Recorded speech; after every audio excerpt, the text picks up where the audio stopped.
Close your eyes. Let your breathing slow, like lake water receding toward the shore. Now, let me tell you a secret. This city is alive. Not the kind of alive that speaks or moves, but another kind. I remember. How long I have lived, no one can say for sure. The people of the Qin dynasty called me Kuaiji Commentary. The people of the Sui and Tang called me Hangzhou. The people of the Soothing Song called me Linan. These names, to me, are merely different pages of the same book. In my memory, time is not a line. Time is water, layer upon layer. When you toss a pebble into West Lake, the ripples radiate outward in circles. You see one ring of ripples spreading, but I see every ring enfolding events from different dynasties. The cries of Southern Song street vendors layered over today's navigation voice. The clatter of Ming Dynasty looms layered over the grinding of a coffee shop next door. To me, there is no ancient and modern. They all happen on the same morning. Only the angle of the light outside the window differs slightly. So tonight, allow me to show you my waters. I am Hangzhou, a city defined by water. West Lake is my eyes. The Grand Canal is my veins. The Qingtang River is my breath, and you are the traveler resting in my arms tonight. Before you, countless travelers have lain here just like this. Bai Juyi lay here, Su Dongpo lay here. The old man who does Tai Chi by Broken Bridge every morning at 6 o'clock lay here too. Now it's you. Close your eyes and let me take you from the very first drop of water. The first drop of water. Do you see it? That is my earliest memory. A raindrop falling on Phoenix Hill on the southern shore of West Lake. Back when this place was not yet called West Lake, just a shallow bay embraced by hills. Later, silt accumulated. The bay became a lagoon. Fresh water replaced salt water. Reeds grew from the mud. Wild ducks traced the first ripples across the water. That was about 1200 years ago. But to me, it is as vivid as yesterday evening's rain. I can remember every drop of rain that has ever fallen on West Lake. Not because rain is anything special, but because when each drop lands, a tiny, delicate ripple spreads across the surface, and within that ripple, there is always the reflection of a person. Rain from the Tang Dynasty. The droplets hold the reflection of Bai Juyi. He built an embankment east of the lake, walked along it every dusk, and lines of poetry slipped from his sleeves onto the water, where they remain not yet sunk. Listen closely. When the wind blows from the direction of Bai Causeway, you can still hear him murmuring, "My favorite walk along the lake's eastern shore never ends, beneath the green willows shading the white sand dike." The rain grew denser in the Song Dynasty. The Southern Song rain in my memory is ink-colored, not because the sky was overcast, but because of Su Dongpo's calligraphy. He would drink by the lake, and when drunk, dip his brush in the water and write characters on the stones. Those characters were long ago washed away by rain, but the ink never dispersed. It seeped into the mud at the bottom of the lake. Every spring, when the lotus blooms rise from the silt, their leaves always carry the faintest trace of ink fragrance. Tonight's rain is not cold, gentle, fine, as if someone is writing you a very long letter in the sky with the softest brush. You are the recipient.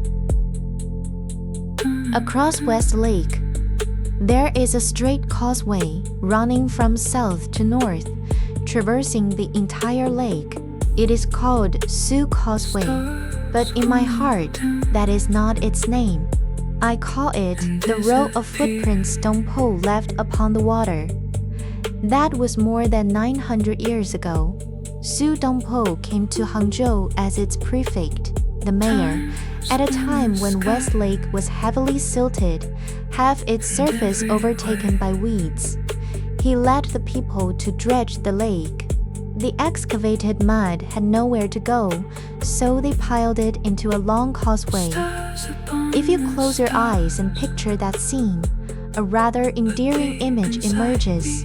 The most talented poet of the Song dynasty, wearing official boots caked in mud, standing knee-deep in silt, directing thousands of laborers to heap mud basket by basket into an embankment. His boots were full of water, his sleeves splattered with black mud spots, and yet he was deeply happy.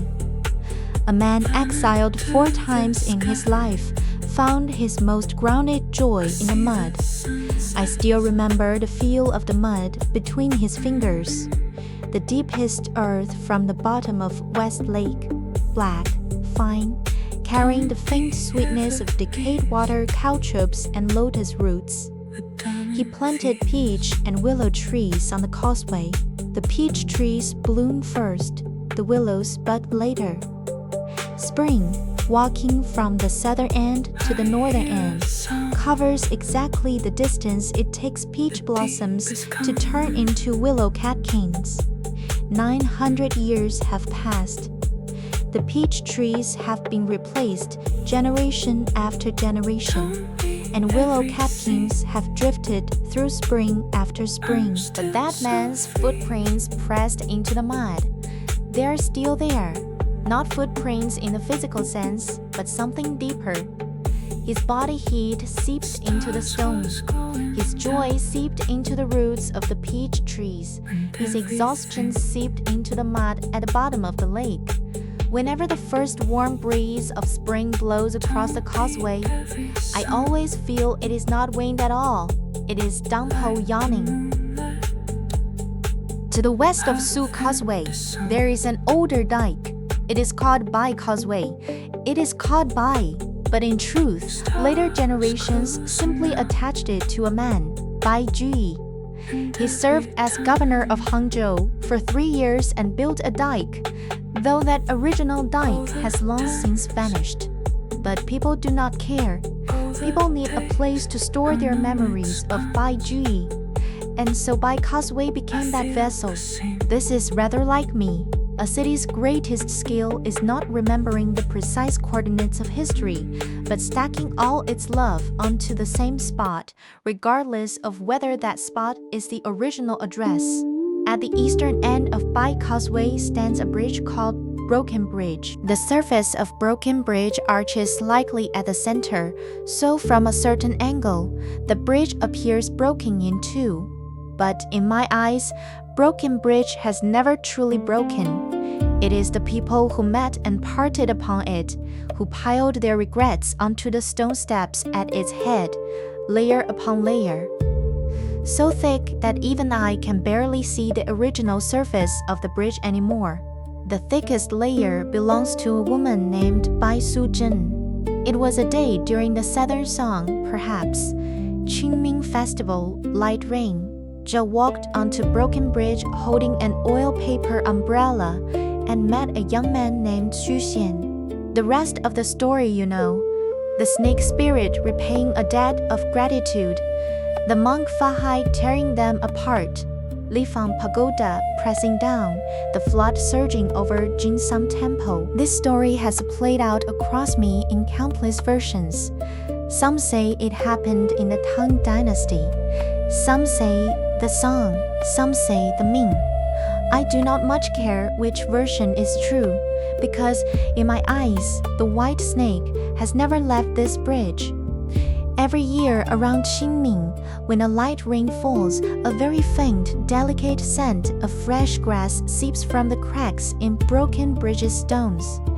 That is the white snake's tail, swaying gently beneath the water.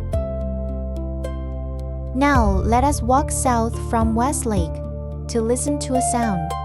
At the foot of Dasi Mountain, southwest of the lake, there is a spring called Hupel Spring, Tiger Run Spring. About its origin, there is a legend. A Tang Dynasty monk named Xingkong dreamed of two tigers clawing at the earth here.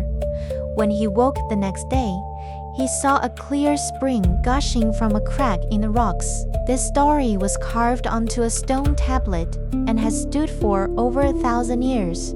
But it is not the part I care about most. What I care about most is the sound of Hupao Spring's water. It is not the ordinary ding-dong of a spring. The sound is deeper, more muffled, more rhythmic. Thud, thud, thud, like a heart beating beneath the earth. The first time I heard this sound, the Qing dynasty had not yet been founded, and Daxi Mountain was still a nameless wild hill. The spring was already flowing then. No one had named it. No one used it to brew tea. No one built temples around it. It simply flowed, drop by drop, seeping out from Jurassic sandstone, passing through Cretaceous volcanic rock, reaching Quaternary gravel beds, and finally emerging from a crevice in the stone beneath my feet.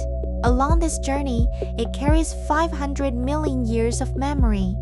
That Tang Dynasty monk turned the spring story into a myth of a man and tigers. But the story truly worth telling is a geological history written drop by drop. By the time each drop of Hupao spring water emerges from the rock, it has already traveled underground for millions of years. The reason Longjing tea brewed with Hupao spring water tastes so exquisite is not because of minerals or pH. It is because every drop of water is older than you. When you use something older than yourself to soothe your restlessness, of course you will feel peace. Now close your eyes and listen to that heartbeat. Thud, thud, thud. It has been beating for 500 million years. It will not beat any faster just because you cannot sleep tonight. Heading west from Hupao Spring, the terrain rises, and along the roadside rows of low shrubs begin to appear. That is Longjing. Longjing is not a well, it is a tea plantation.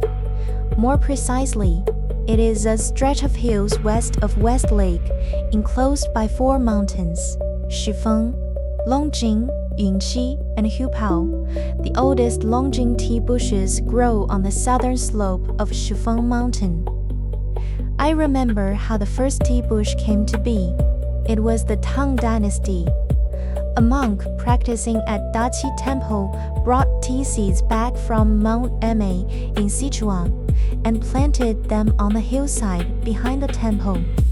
No one imagined those few tiny seeds would eventually grow into a green sea blanketing the entire mountain. But I would rather tell you about the hand that picked the tea. Longjing tea harvesting follows one rule: pick only one bud and one leaf.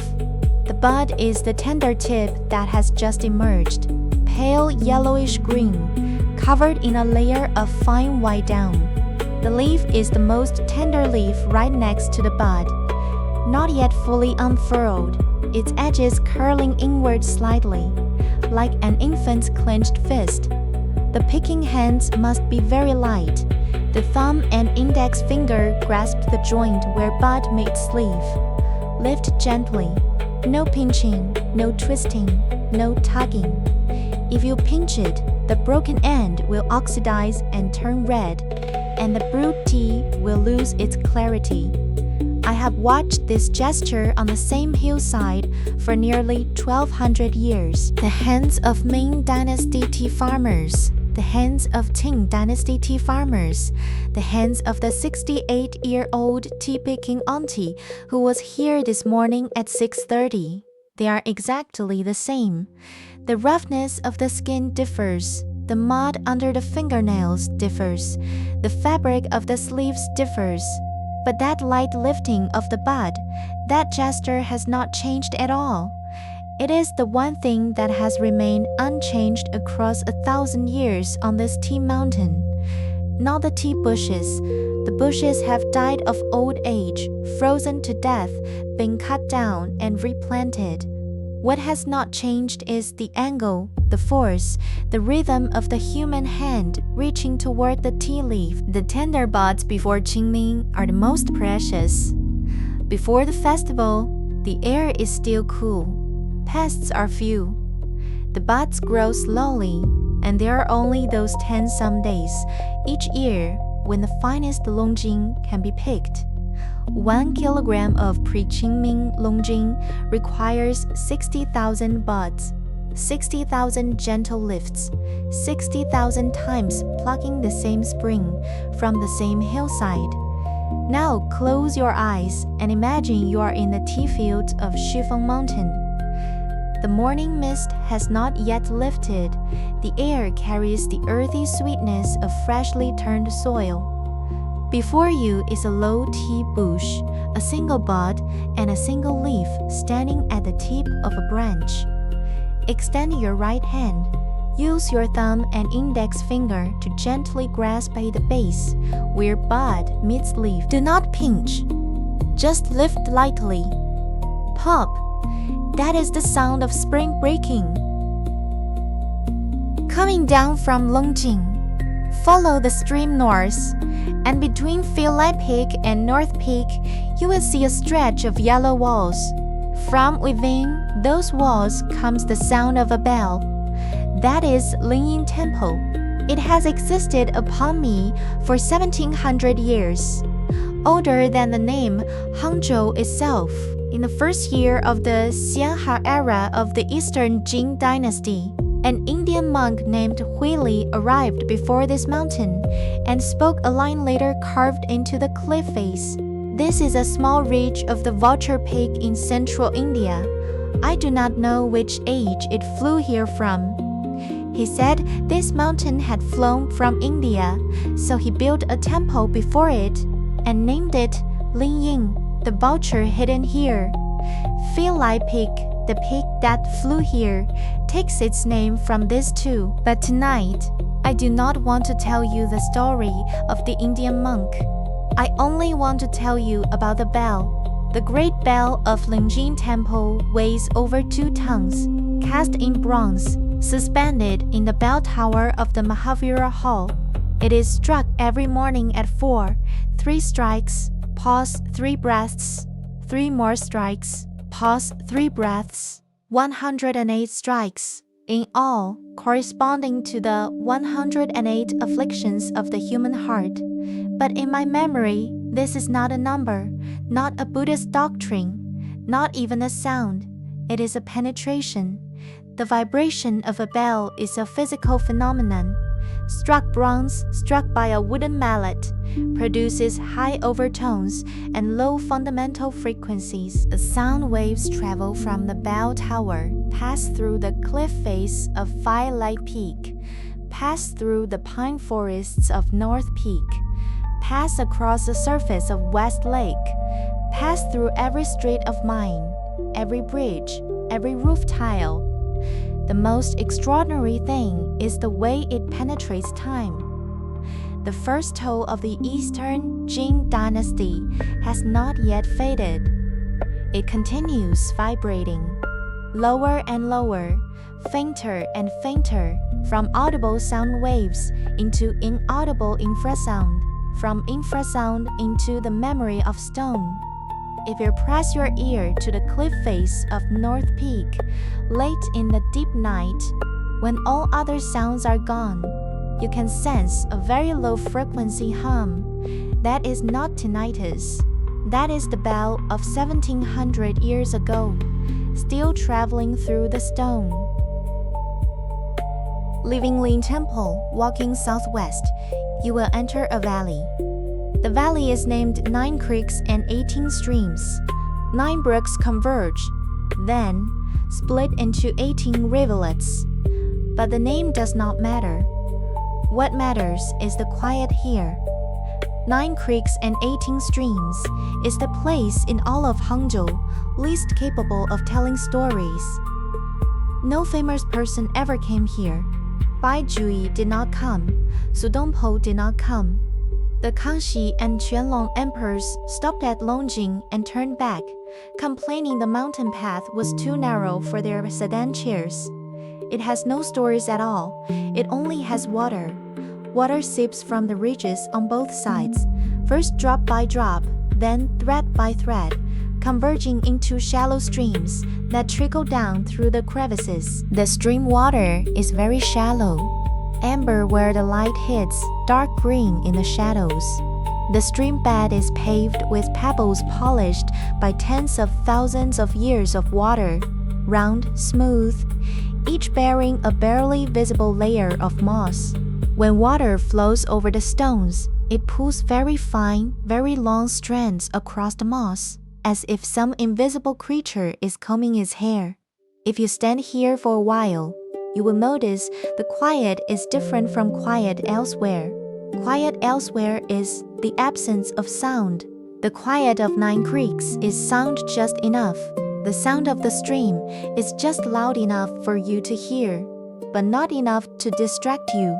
The sound of wind through the leaves is just enough to cover your heartbeat without becoming noise. This just right quiet is probably the most extravagant gift this city has to offer.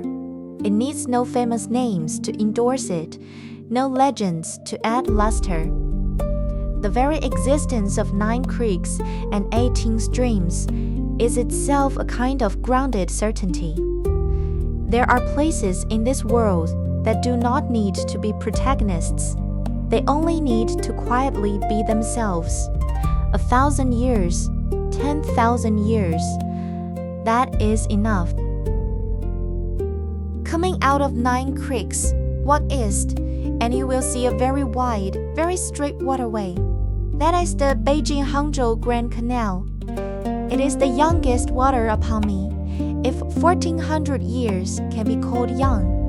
To build it, Emperor Yang of the Sui dynasty mobilized millions of conscripted laborers.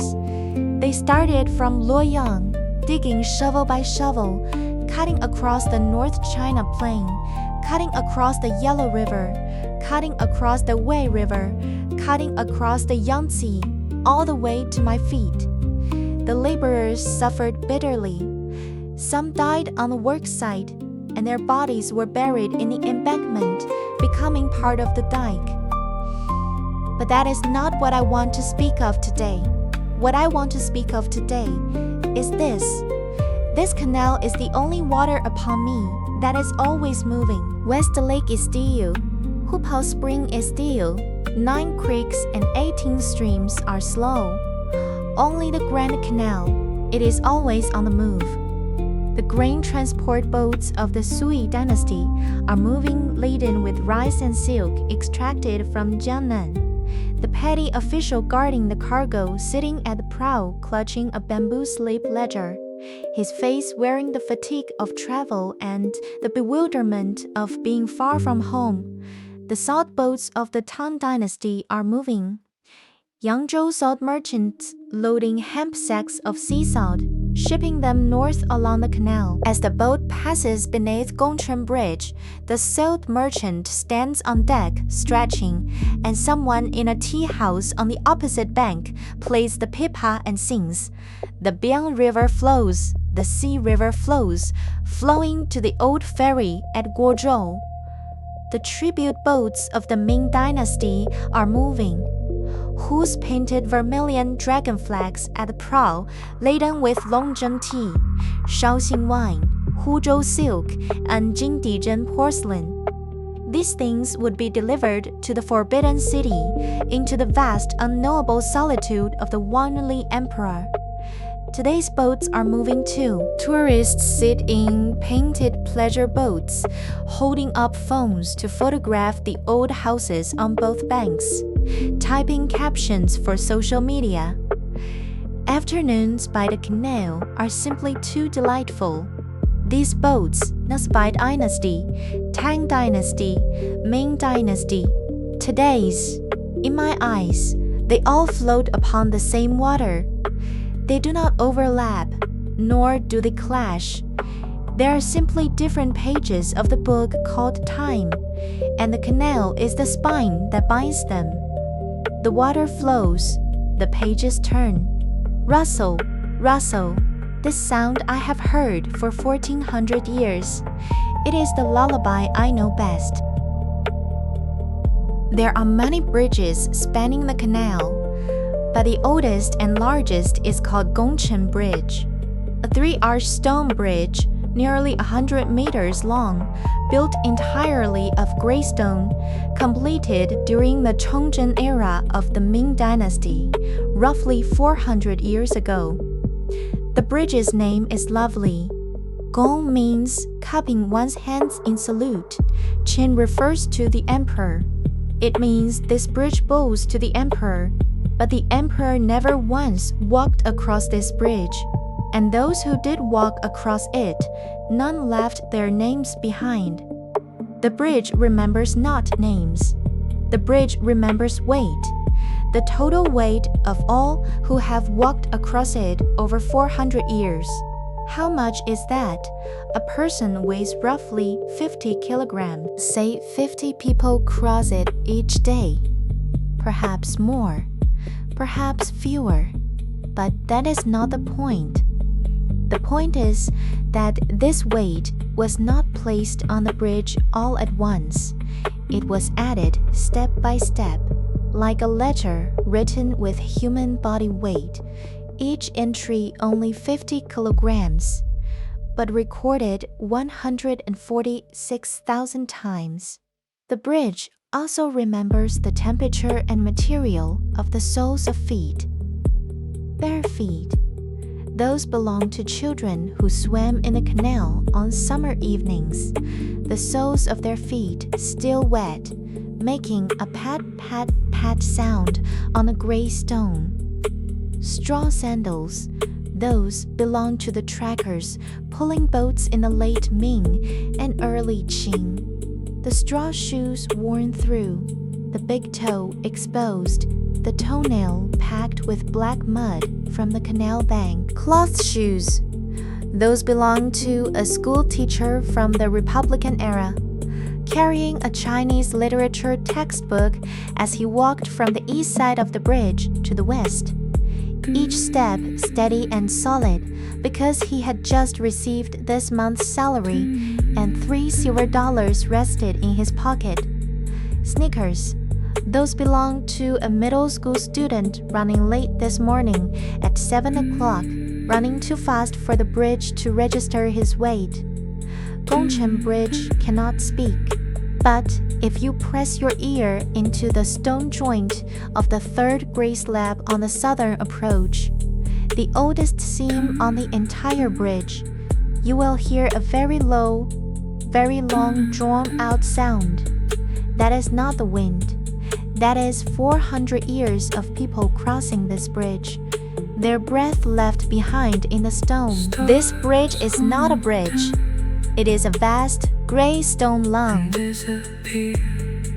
If you let your fingers slide down the canal from Gongchen Bridge, sliding all the way, past Hongqu, past Chengqu, to where it meets the river, you reach the Qiantang.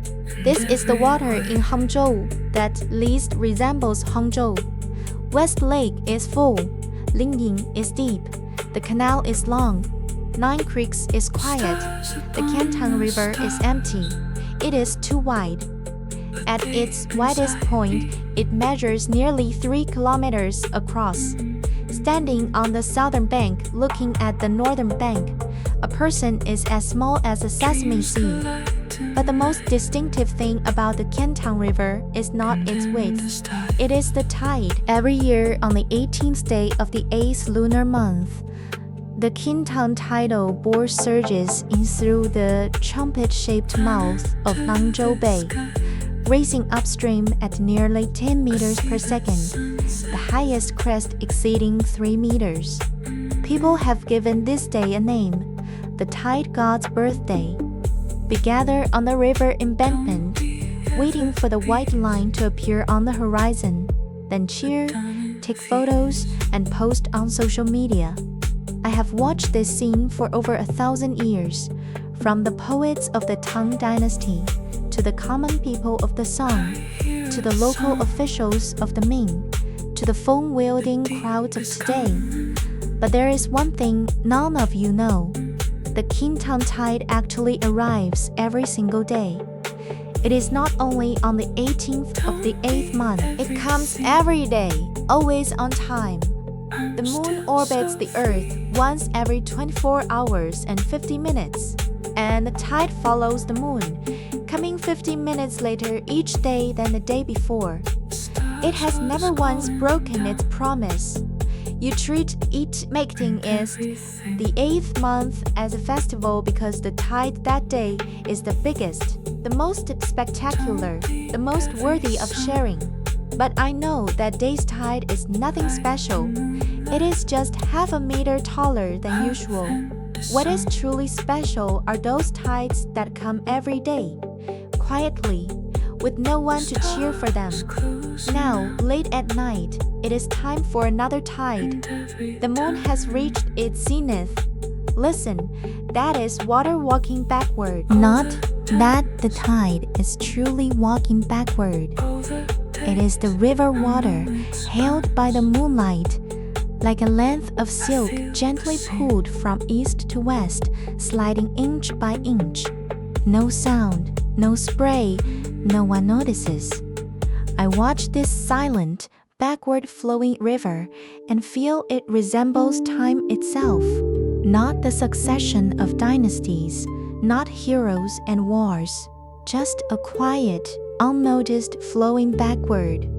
And you, resting in my arms, are drifting downstream with the current. My waters, you have traveled through them all. The water of West Lake, it remembers every rain, every reflection, every person who ever held an umbrella upon broken bridge. The water of Hupao Spring, it journeyed from the Jurassic to the present, only so you might hear an ancient heartbeat in your sleepless moments.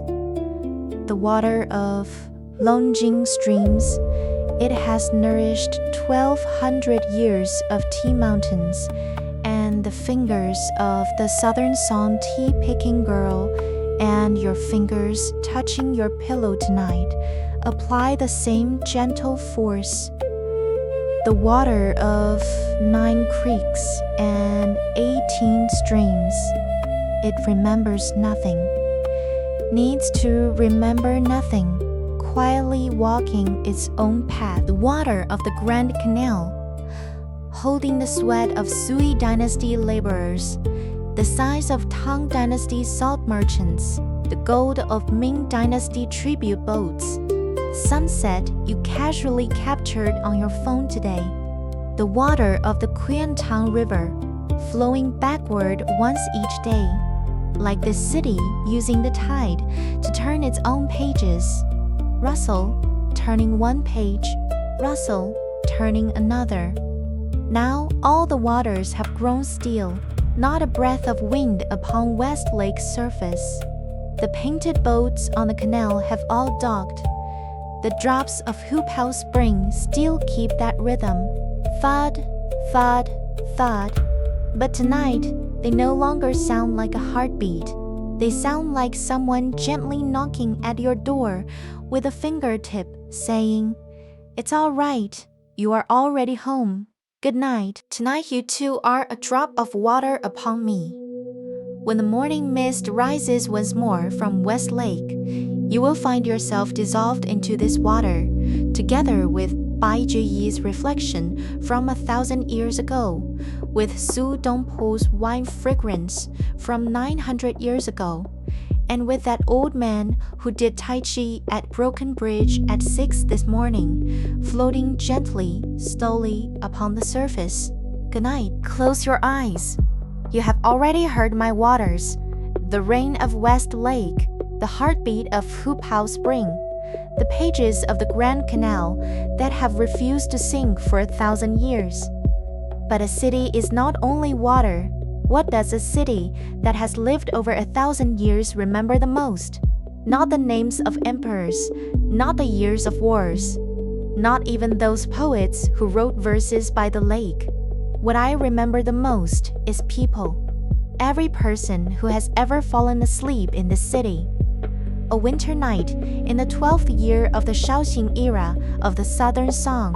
A back room of a medicine shop on Qinghe Lane. A 12-year-old apprentice wrapped in a cotton quilt curled beneath the counter, his breath carrying the scent of licorice and dried tangerine peel, the tip of his nose cold but the soles of his feet warm, because the lingering heat of the medicine stove rose through the floorboards. He fell asleep. I remember an autumn night in the 37th year of the Wanli era of the Ming Dynasty. The attic of a silk workshop by the canal outside Zhenshang Gate. A 19-year-old weaver lying in bed, palms covered in calluses, still making the shuttle-throwing motion in his dreams, the index finger of his right hand twitching unconsciously. He fell asleep. I remember, 3:40 this morning, the 17th floor of an apartment building on Wansong Road. A young man working late into the night took off his glasses, plugged in his phone to charge, and accidentally knocked his pillow off the bed as he turned over. Too tired to pick it up, he fell asleep with his neck crooked. He too fell asleep. I remember him as well. Do you see it? In my memory, the Southern Song apprentice, the Ming Dynasty weaver, and the programmer at 3:40 this morning. They lie beneath the same night, falling asleep in the same posture. Dynasties are stacked layer upon layer, but people are not. In me, people have only ever existed in one layer. That layer is called tonight. Tonight, it is your turn. Close your eyes and let me show you my streets, my alleys, and my people. At the foot of Wu Hill, there is a street called Qinghe. By day, it is crowded with tourists, snack stalls, and shops selling Longjing tea. But if you close your eyes and pour today's sounds out of your ears, pour out the beeping of QR code payments, the hoarse shouting of tour guide megaphones, the whirring of milk cap machines in bubble tea shops. Pour all of it out. You will hear another layer of sound. That is the street sound of the Southern Song. During the Shaoxing era of the Southern Song, Qinghe was the busiest commercial street in Lingnan, lined on both sides with medicine shops, silk and satin stores, gold and silver workshops, and vendors of raw and prepared herbs. As market opened each morning, the first thing to drift through the air was the scent of Huqin Yutang decocting medicine, the bitterness of dongquai, the sweetness of astragalus, the faintly sour afternote of dried tangerine peel. Then came the sound of sawing from Carpenter's Alley, thin, hissing, like an invisible ruler measuring the air. Then the cry of the old man selling plum blossom cakes, his voice so hoarse it could barely carry a melody. Yet, you could make out his words from 2 lanes away. Plum blossom cakes, hot and fresh. I have heard this cry for 900 years. The old man has been replaced countless times. The cry has not changed. Even that tiny crack in his voice when he hits the word plum. That flaw has been passed down from generation to generation. Toward evening, another sound enters Qinghe Lane. The lantern shop owner's wife closing up for the day, taking down bamboo-framed lanterns one by one and slipping them into oil paper bags. The lanterns knock against each other inside the bags, producing a very soft, very muffled talk, talk, talk. This sound existed on Southern Song nights. It exists tonight. If you do not believe me, reach out and touch the darkness beside you. if there is one small patch of darkness, slightly warmer than the rest, slightly softer. That is what the southern song left behind. The street sounds of Qinghu Lane are still softly ringing inside it. Walking north from Qinghe Lane, you will step onto a wider, straighter road. It is called Southern Song Imperial Avenue. The name sounds grand. Imperial Avenue, the Emperor's Street. Emperor Gaozong of the Song, Zhao Go, would emerge from the Imperial Palace at the foot of Phoenix Hill and walk north along this road to offer sacrifices at the Imperial Ancestral Temple. He took this path, but today there are no emperors on this street. Dynasty after dynasty has filled it in. Yuan dynasty people laid a layer of crushed stone. Ming dynasty people added a layer of gray bricks. Qing dynasty people renovated the drainage ditches.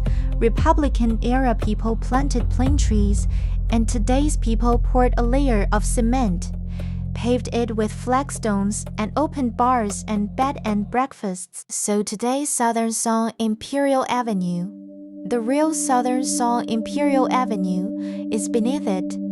Beneath the flagstones, beneath the crushed stone and gray bricks and cement, roughly 2 meters deep. The ruts of Southern Song carts are still buried there. When the Southern Song Emperor went on procession, yellow oxen pulled his carriage. The iron hoops of the wheels pressed deep grooves into the stone road. Rain pulled in the grooves. Frozen winter thawed in spring. The ice repeatedly cracked the stone slabs, and the grooves grew deeper year by year. Later, the dynasty fell. The emperor was gone, and these grooves were buried beneath the years of accumulated road. But they did not disappear. Every spring, when the first heavy rain falls, the water seeps down through all the dynasty's road layers, all the way to the Southern Song grooves. The water soaks those ancient stone slabs through, and as they cool, they expand slightly, transmitting the shape of the grooves upward, little by little, all the way to the topmost layer.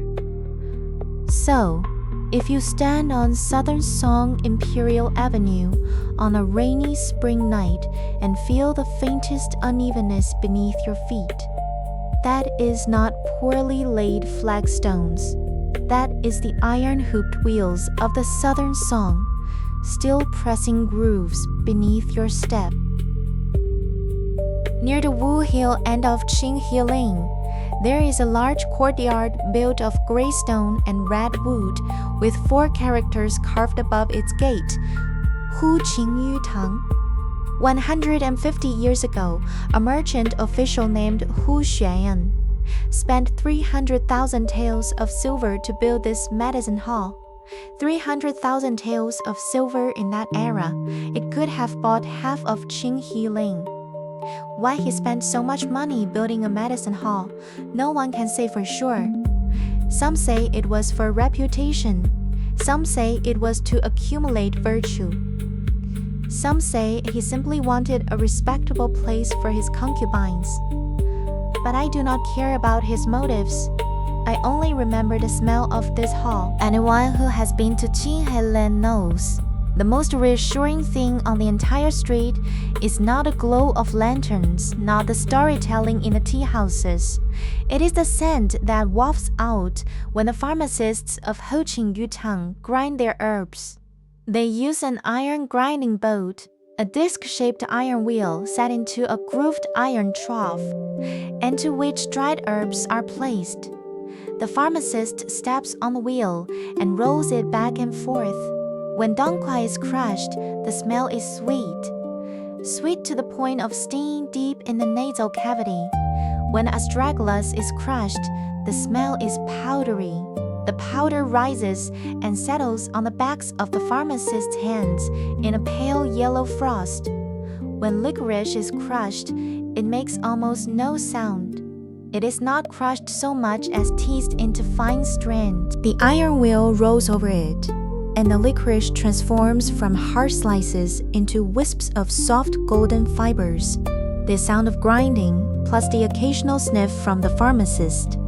He has been hit by a puff of herbal dust, plus the clicking of abacus beads behind the counter, plus the bubbling of herbal decoctions in the preparation room. All these sounds gathered together, that is the 150-year background score Hu Qing has gifted this city.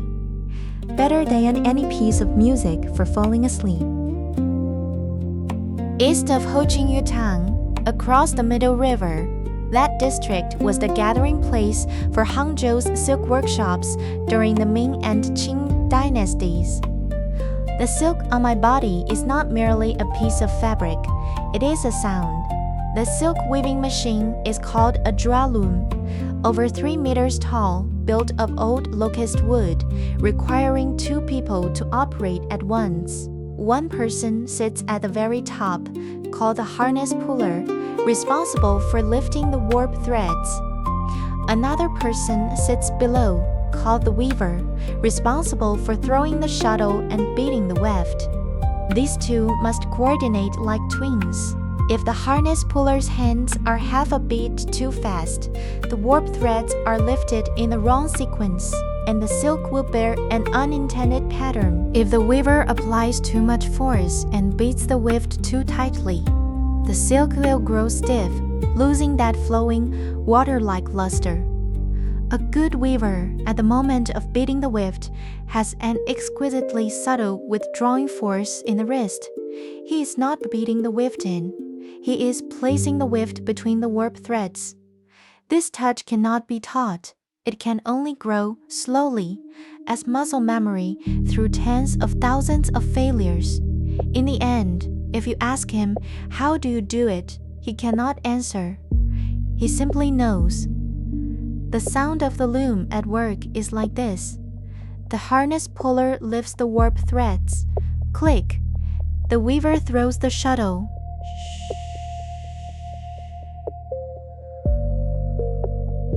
The weaver beats the weft. Thwack. Then both exhale together, waiting for the next cycle. Click. Thwack. Breath. Click. Thwack. Breath. Listen carefully. This rhythm matches the human heartbeat. Contraction, relaxation, pause. This is why Hangzhou silk is softer than silk from anywhere else. It is not woven by machine. It is woven with a heartbeat. The Ming Dynasty loom hums. The Qing Dynasty loom hums. And today, the last hand-weaving silk workshop, in a lane on the north side of the city, slated for demolition, its loom hums too. Click, thwack, breath. The sound of that person exhaling is exactly the same as a weaver from 400 years ago. In a previous episode, I spoke of Broken Bridge, how the snow on its surface has fallen for 1,000 years, how the scent of grass in its stone crevices is the tale of the white snake stirring. But tonight, deeper into the night, I want to tell you something quieter about this bridge. The snow of Broken Bridge is the most famous snow in Hangzhou.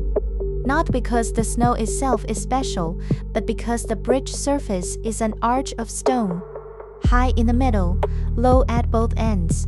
After snowfall, the snow in the middle melts first, because beneath the bridge deck runs a hidden channel, lake water seeping up from West Lake, slightly warmer than the air. So after snow, a person standing on Broken Bridge appears to stand on a black line between two white lines. This black line has been written into 1,000 different metaphors by 1,000 pairs of eyes across the ages. Some say it is the parting line through snow-whitened hair. Some say it is the white snake's waist. Some say it is nothing at all, just a patch of stone giving off warmth. In my eyes, the snow on Broken Bridge is actually a vast, eternal clock built of snow and water and stone. Every winter, the snow descends, the bridge turns white. Every spring, the snow melts, the bridge turns black. Winter, white again. Spring, black again. White, black, white, black. I have lost count of how many cycles. I have been waiting for someone who will never come. Not Bai Sujun. She is not waiting. She already found her Suxian, and even though the time was brief, it was enough. The one I'm waiting for is the person who will never come. Every city waits for something that will never arrive. Beijing waits for the snow of Mount Yan. Chang'an waits for those who journeyed west. What I'm waiting for is for the snow on Broken Bridge to never melt. Not to hold on to winter, only so that those who held hands for the first time on this bridge can remain in that moment forever. The snow never stops, the bridge never breaks, the people never part. Hangzhou's rain, more than any natural phenomenon, resembles me. It is not violent. It will not threaten you like a typhoon's downpour. It is not regular. It will not arrive punctually at 3 in the afternoon like a tropical monsoon. Hangzhou's rain is scattered, soft, slow.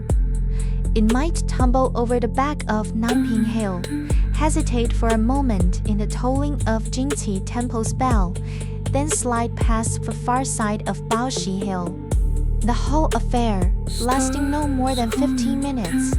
The road barely wet before it stops, or it might rain for 3 days and 3 nights straight, endlessly steaming up from the moisture of the Qingtang River, so fine you cannot see the individual drops. You only feel the air suddenly grow heavy, and a layer of invisible moisture settles on your clothes, your hair, your eyelashes. But there is one thing no one knows. My rain has a memory. Rain that falls on flagstones, and rain that falls on asphalt. They are not the same rain. The flagstones recognize the rain. The flagstone surface bears countless, extremely fine cracks, worn into it by centuries of foot traffic, finer than a strand of hair. When raindrops land, they feel these cracks first, as if using transparent water to stitch back together the broken history of the flagstone. I even feel that the rainwater of the southern song has yet to dry. It has shrunk into the deepest cracks of the flagstones, waiting for a new rain to fall, for the new rain to extend a watery tendril and touch the old rain. And in that moment, two rains separated by 900 years meet in a stone crevice less than half a millimeter wide. The information they exchange includes: the year the southern song rain fell, a yellow dog was crouching at the mouth of the alley. The year the Qing dynasty rain fell, this household's cotton quilt, sunning outside, was too late to be brought in. The year the Republican-era rain fell, this road was paved with asphalt for the first time, but the asphalt was too thin and would curl at the edges when bicycles rode over it. This is why in Hangzhou's rainy alleys, you always smell something very particular. Not the smell of earth, not the smell of mildew. It is the smell of time steeped in water. Now take a deep breath. Do you smell it? That is the rain of the southern song. In the southwestern corner of West Lake, between Stonehouse Cave and Mystic Cloud Cave, there is a very shallow valley called Manjuelong. The most beautiful sentence in all of Hangzhou is not, "To West Lake I would compare the Lady of the West," but a phrase spoken by passers-by on Manjuelong each September. The osmanthus has bloomed. I have heard the sentence for over 1,000 years. But the most special thing about Manjuelong's osmanthus is not how fragrant it is. It is the way it falls. osmanthus blossoms are too small. A single osmanthus tree can produce millions of flowers, but each blossom is no larger than a grain of rice. Its petals four tiny golden yellow slips. Osmanthus does not drift down grandly like cherry blossoms, nor does it drop petal by petal like peach blossoms. Osmanthus releases from the branch when you are not paying the slightest attention. At the moment of release, the blossom has no posture to speak of. It is too small, too light. Air resistance far outweighs Earth's gravity, so it does not seem to fall so much as to dissolve into the air. Extend your hand beneath an osmanthus tree, and when you draw it back, the pad of your finger bears an extremely fine golden yellow powder. That is not pollen. That is the osmanthus petals. They have shattered to a degree almost invisible to the naked eye. Every year around mid-autumn, the stone steps of Manjulong are paved in these golden fragments. Stepping on them produces no sound, but leaves behind an extremely faint trace, carrying sweetness. These traces have accumulated for over 1,000 years. Song Dynasty osmanthus fragments covered by Ming Dynasty ones, Ming Dynasty ones covered by Qing Dynasty ones. If you were to scrape these fragments from the stone steps and examine them layer by layer, you would see an entire history of Hangzhou written in osmanthus. The color of each layer differs slightly. The deeper the color of a year's layer, the fiercer the autumn heat that year. The osmanthus was slightly scorched.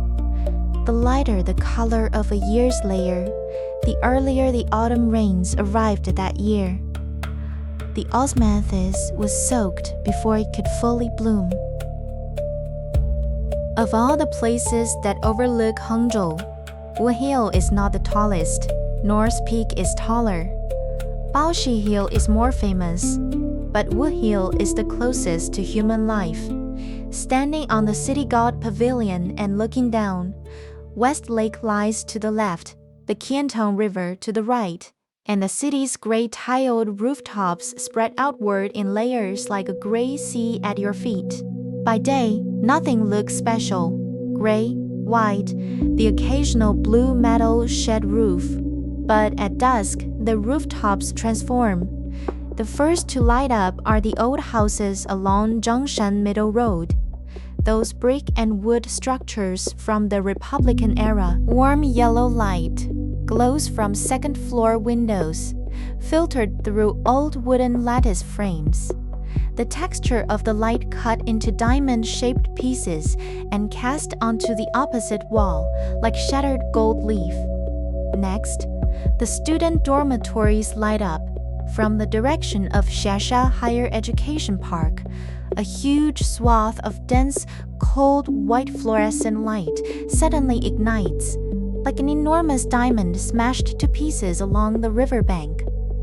Then the street lamps along the canal come on, uniform orange, snaking northward along the canal, stretching to the edge of vision. Finally, when all the rooftops have lit up, the city god pavilion itself illuminates. The lanterns beneath all four eaves light at once, as if the mountain has opened four gentle eyes. How many dusks has Wu Hill watched over this city? No one knows. I only know that every evening, among those who stand on the city god pavilion, looking at the lights, some are from the Southern Song, some from the Ming Dynasty, and some are the aunties who, after finishing their plaza, dancing at Wu Hill Square today, after work, wander up to catch their breath. They have all seen the same sea of lights. The difference is that the Southern Song person, looking at the lights, would say, Lin An's rooftops outnumber Lin An's stars, while today's person would say, Hangzhou's lighting is so perfect for posting on Xiaohongshu. But as they speak these two sentences, the light reflected in their eyes, it is the same light. Walking west from Wu Hill, Following the southern shore of West Lake, there is a road called Nanshang Road. Both sides are lined with French plane trees. Their canopies so dense they block out the sky. In summer, you barely need an umbrella on this road. These plane trees were planted during the Republican era, the earliest batch around the 1920s. 100 years for a plane tree that is barely middle age.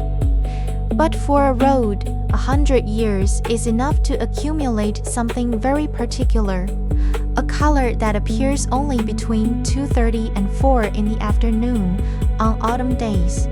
On Nanshang Road in autumn, the plane leaves turn from green to yellow, not all at once, starting from the very top of the canopy.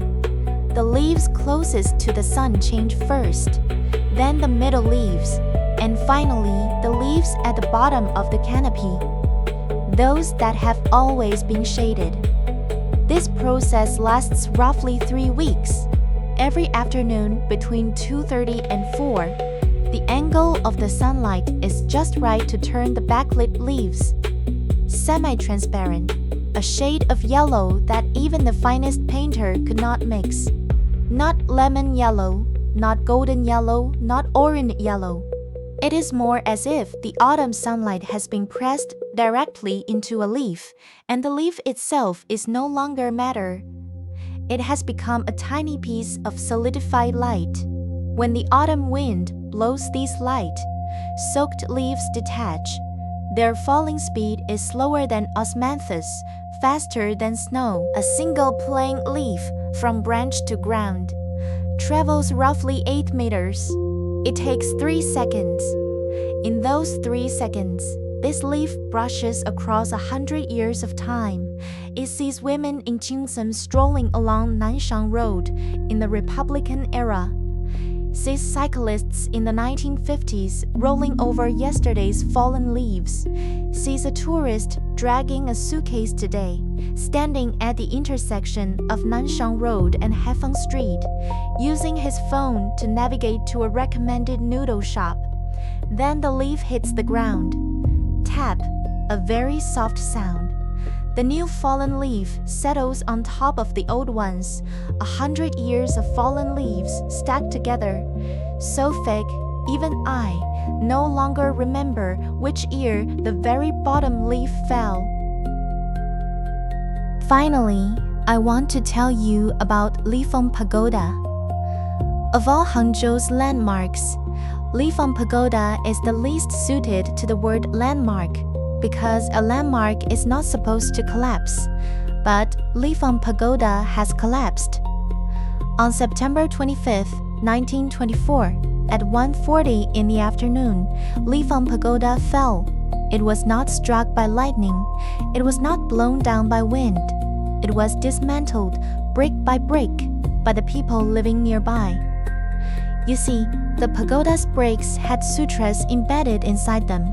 When King Qianchu of the Wuyue Kingdom built the pagoda, he placed 84,000 copies of the Dharani Sutra, printed on silk, into the hearts of the bricks. Later generations came to believe that the pagoda's bricks could ward off evil spirits and bless them with sons. So for centuries, they pried the bricks out. They pried until the pagoda was hollow, and then it collapsed. But today, I do not want to talk about why it collapsed. I want to say this. On the day Lifeng Pagoda fell, I felt no sorrow, because in my eyes, the pagoda did not fall. It merely turned a page. In my memory, every structure is not a fixed object. They are books, page stacked upon page. The Southern Song Imperial Palace at the foot of Phoenix Hill is a book. Its first 30 pages are towers of jade. The next 500 pages are wild grass. When the Yuan dynasty people burned it down, they only turned past the first page. The story behind it had not yet begun. Lifeng Pagoda is also a book. That old pagoda of the 5 dynasties period is pages 1 through 30. The collapse was not the end of the story. It was merely turning to the next page. The new pagoda built in 2002, the one with an elevator, from which you can see all of West Lake, that is one of the pages that follows. Its relationship with the old Five Dynasties pagoda is not replacement, it is continuation. Just like you, falling asleep tonight, and you, when you open your eyes next. Not replacement, but continuation. Lifeng Pagoda's collapse is only a small page break in this city's book. Turn past it. The title of the next page reads, Still Here. The previous episode ended by the water. This episode ends just before the city falls asleep. You have seen it. The street sounds of Qinghe Lane still ring beneath the flagstones of the Southern Song. The herbal scent of Fuqing Yutang has not broken once in 150 years. The breathing rhythm of the weaver in a silk workshop is exactly the same as 400 years ago. The snow on Broken Bridge continues to whiten, continues to blacken. The flagstones of the rainy alley store the old rain of the Southern Song deep in their crevices. On the stone steps of Manchualong, the fragments of osmanthus stack into a 1,000-year history written in sweetness. The city god pavilion on Wu Hill has watched people of every dynasty gaze upon the same sea of lights. A single plain leaf on Nanshan Road takes only 3 seconds to land. But those 3 seconds hold 100 autumns. Lifeng Pagoda collapsed. That was a book turning a page. Now it is your turn to turn a page. Not Lifeng Pagoda's page. Your own page, turning from wakefulness to sleep, from today to another today. In this city of mine that has lived 1,000 years, more people have fallen asleep here than you have ever heard of. The 12-year-old Southern Song medicine shop apprentice has fallen asleep. The 19-year-old Ming Dynasty weaver has fallen asleep. The programmer at 3:40 this morning has fallen asleep. They are breathing, and your breathing rise and fall beneath the same night, like ripples on West Lake, one ring after another. Impossible to tell which ring belongs to the Song Dynasty and which belongs to tonight. You do not need to worry about the things that come after waking. Those things are another page. I will turn it carefully for you. Now, set everything down, all the things that happened today, all the things that have not yet happened. Place them gently upon me. I am a city. I have borne the collapse of dynasties, the drying of lakes, and the fall of a pagoda. The weight you carry, it is as light as the last plain leaf drifting on West Lake tonight. Good night. Now sleep. You too are a gentle page in my book.